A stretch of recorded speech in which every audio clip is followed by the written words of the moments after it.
Doctor P K Gopan ഇപ്പോൾ മുരാരി ബാബുവോ സുധീഷ് കുമാറോ അറസ്റ്റിലായതുപോലെയല്ല. ദേവസ്വം ബോർഡിനെ നയിച്ച അതിലെ പൊളിറ്റിക്കൽ നോമിനീസായി വന്ന ആരെങ്കിലും അറസ്റ്റിലാവുകയാണെങ്കിൽ സ്വാഭാവികമായും ഇതിലെ രാഷ്ട്രീയ ആംഗിൾ, ശബരിമല ഭരിക്കാൻ നിയോഗിക്കപ്പെട്ട ആളുകൾ അത് കട്ടുമുടിച്ചു എന്ന ആരോപണത്തിന് മറുപടി പറയേണ്ടി വരും. ഇപ്പോ സന്ദീപ് വാര്യരും ആർ വി ബാബുവും ഒക്കെ പറയുന്ന കാര്യങ്ങൾ ജനങ്ങൾ നിങ്ങളോട് ചോദിക്കുന്ന സാഹചര്യം വരും. അത് രാഷ്ട്രീയമായി കൂടി മറുപടി പറയേണ്ട വിഷയമായി മാറും. അത് ഭയക്കുന്നുണ്ടോ? SIT ഇനി കടന്നു കയറുക ദേവസ്വം ബോർഡ് ഭരിച്ച ആളുകളിലേക്കാണ് എങ്കിൽ അതിനെ എങ്ങനെ നേരിടും?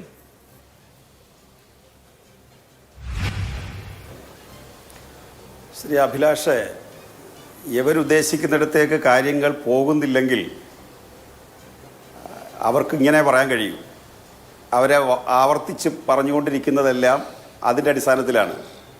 ഇവിടെ BJPയുടെ പ്രതിനിധി ചൂണ്ടിക്കാണിച്ചൊരു കാര്യം, ഈ SITക്ക് സ്റ്റേറ്റിന് പുറത്ത് എന്ത് ചെയ്യാൻ കഴിയുമെന്നാണ്.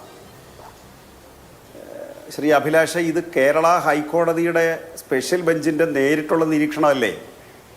ഈ പോയിന്റ് അവർക്ക് മനസ്സിലാകാത്തതാണോ? ഹൈദരാബാദ്, ബാംഗ്ലൂർ, തമിഴ്നാട് 3 സ്റ്റേറ്റുകളിലേക്ക് അന്വേഷണ ഏജൻസികൾ പോവുകയും അതിൻ്റെ തെളിവെടുത്ത് ബഹുമാനപ്പെട്ട കോടതിയുടെ മുമ്പിൽ ഹാജരാക്കുകയും ചെയ്തപ്പോൾ അവർക്ക് ഇതിനപ്പുറത്തേക്ക് ഈ എൻക്വയറി മറ്റ് സ്ഥലങ്ങളിലേക്ക് പോകണം. അത് പോകേണ്ടി വരും.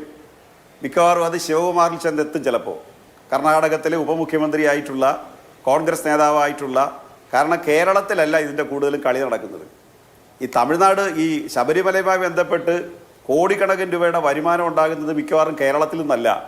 കേരളത്തിൽ വളരെ കുറച്ചേ ഉള്ളൂ. ഈ പറയുന്ന ഉണ്ണികൃഷ്ണൻ പോറ്റിയെ പോലുള്ള ഉഡായിപ്പ് പാർട്ടികളാണ്. പക്ഷേ സമ്പത്ത് വലുതായിട്ട് വരുന്നത് ഈ തമിഴ്നാട്ടിലെയും കർണാടകത്തിലെയും ബിസിനസ് ലോബികളിൽ നിന്നാണ്. ആ ബിസിനസ് ലോബികൾ ആരോ ഇടയ്ക്ക് ചൂണ്ടിക്കാണിച്ചതുപോലെ അയ്യപ്പനെ ഒരു ഷെയർ ഹോൾഡറായിട്ട് അവർ കാണുന്നത്. അതായത് അവരുടെ വരുമാനത്തിൻ്റെ ഒരു പങ്ക് അയ്യപ്പ ക്ഷേത്രത്തിന് വേണ്ടി അവർ മാറ്റിവെക്കുകയാണ്. അത് ഒരു 4 പേരൊരു ബിസിനസ് നടത്തുന്നെങ്കിൽ 4 പേർക്കുള്ള ലാഭം 5ആയിട്ട് വീതിക്കും. 1 അയ്യപ്പന് മാറ്റിവെക്കും. അങ്ങനെയൊക്കെയുള്ള വലിയ ബിസിനസ് ലോബികൾ കർണാടകത്തിലൊക്കെ പ്രവർത്തിക്കുകയാണ്. അതിൻ്റെയൊക്കെ ആളുകൾ അവിടെ ഇടതുപക്ഷം വല്ലതും ആണോ? അപ്പോൾ അതൊക്കെ തെളിയിക്കണം. അതൊക്കെ തെളിയിക്കപ്പെടാൻ പോവുകയാണ്. അപ്പോൾ പുറത്തുള്ള അന്വേഷണം തൃപ്തികരമായിട്ട് ബഹുമാനപ്പെട്ട ഹൈക്കോടതിക്ക് തോന്നിയില്ലെങ്കിൽ ഇവർക്ക് 2 പേർക്കും ഈ പൊള്ളൽ ഉണ്ടാവേണ്ട കാര്യമില്ല. അവർ ഹൈക്കോടതി തന്നെ പറയട്ടെ, അന്വേഷണ ഏജൻസി കുറച്ചുകൂടി വ്യക്തമാണ് ഏതാന്നുള്ളത്.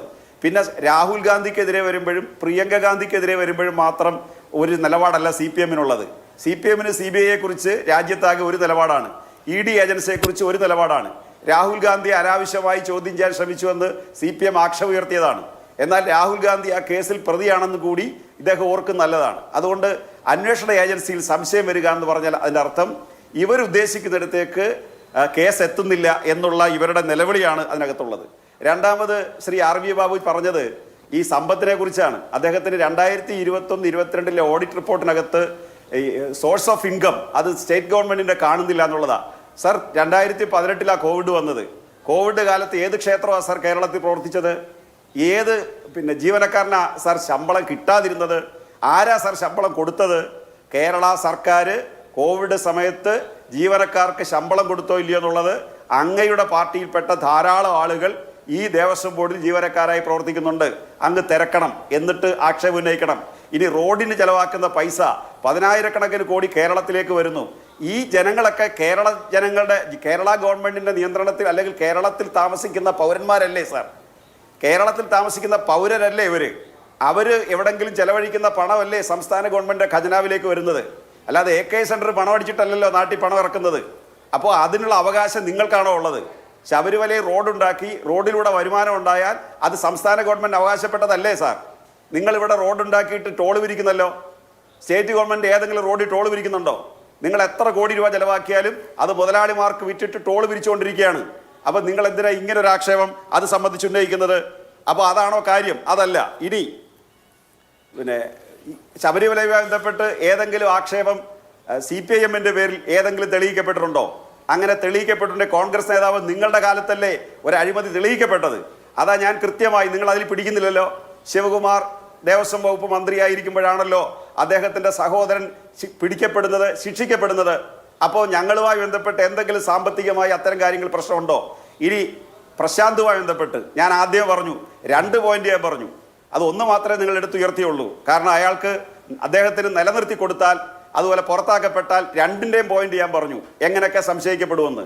ഇനി അദ്ദേഹത്തെ ഉപയോഗിച്ചുകൊണ്ട് CITUക്കാർ അല്ലെങ്കിൽ അങ്ങനെ മറ്റുള്ളവരുടെയൊക്കെ CITUക്കാർ ഇതെല്ലാം അപ്പോൾ അനന്തഗോപനും പത്മകുമാറും ഇരിക്കുമ്പോൾ അവിടെ ട്രേഡ് യൂണിയനിസം അവിടെ ചെലവാകുന്നില്ല നിങ്ങൾ സമ്മതിച്ചല്ലോ, അത്രയെങ്കിലും സമ്മതിച്ചല്ലോ. പ്രശാന്തിനെ ഉപയോഗിച്ചുകൊണ്ട് ട്രേഡ് യൂണിയനിസം നടപ്പിലാക്കണമെങ്കിൽ പ്രശാന്തിനെ മാറ്റി നിർത്തിയാൽ പോരായിരുന്നോ? മറ്റവരങ്ങ് തുടരാൻ തീരുമാനിച്ചാൽ പോരായിരുന്നോ? അതെന്തിനാ അങ്ങനെ ഒരു ആക്ഷേപം ഉന്നയിക്കുന്നത്? പ്രശാന്തുമായി ബന്ധപ്പെട്ട് എന്തെങ്കിലും ഉണ്ടെങ്കിൽ പ്രശാന്ത് കോൺഗ്രസിൽ നിന്ന് വന്നതാണ്, അതുപോലെ വാസുമാഷ് കോൺഗ്രസിൽ നിന്ന് വന്നതാണ്. പക്ഷെ അവരെങ്ങോട്ടാ വന്നത്? അവർ വന്നത് ഇലക്ട്രൽ ബോണ്ട് വാങ്ങിക്കുന്ന പാർട്ടിയിലേക്കല്ല വന്നത്.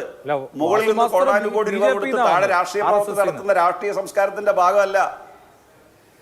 അതെ, RSSൽ നിന്നും കോൺഗ്രസിൽ നിന്നും ആരാ RSS വന്ന? RSS വന്നത് വാസുമാഷ്, പ്രശാന്ത് വന്നത് കോൺഗ്രസിന്റെ സ്ഥാനാർത്ഥിയായിട്ട് മത്സരിച്ച ആളാണ് അദ്ദേഹം.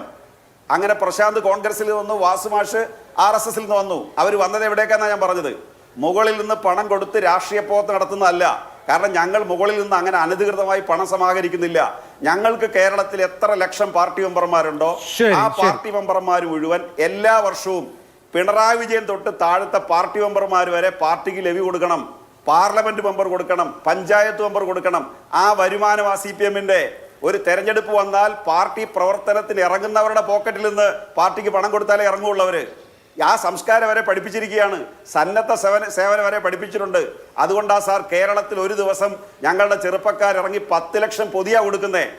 RV ബാബുവിന്റെ വീട്ടിലും വരും പൊതിക്ക്, സന്ദീപിന്റെ വീട്ടിലും വരും പൊതിക്ക്. പക്ഷെ ആ പൊതി ലക്ഷക്കണക്കിന് രൂപ പിരിച്ച് സമാഹരിച്ചല്ല പൊതി ഉണ്ടാക്കി കൊടുക്കുന്നേ, വീടുകളിൽ നിന്ന് സമാഹരിച്ചാ കൊടുക്കുന്നേ. ഞങ്ങൾ ചൂരൽമലയിൽ നടത്തിയ അധ്വാനം നിങ്ങൾ കണ്ടല്ലോ. ഞങ്ങൾ ചൂരൽമലയിൽ ആക്രി വർക്ക് 20 കോടി രൂപ കൊടുത്ത് വീടുണ്ടാക്കിയത് നിങ്ങൾ കണ്ടല്ലോ. നേരെ മറിച്ച് യൂത്ത് കോൺഗ്രസിനെതിരായിട്ട് ആക്ഷേപം കിടക്കുക സാർ. അതുകൊണ്ടാണ് ഞാൻ പറഞ്ഞത് CPIMനെ നിങ്ങൾ അണ്ടർ എസ്റ്റിമേറ്റ് ചെയ്ത് പറയരുത്, CPIMനെ അണ്ടർ എസ്റ്റിമേറ്റ് ചെയ്യരുത്.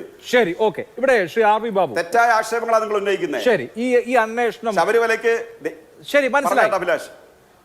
ശരി മനസ്സിലായി, താങ്കൾ പറഞ്ഞ പോയിന്റ് മനസ്സിലായി.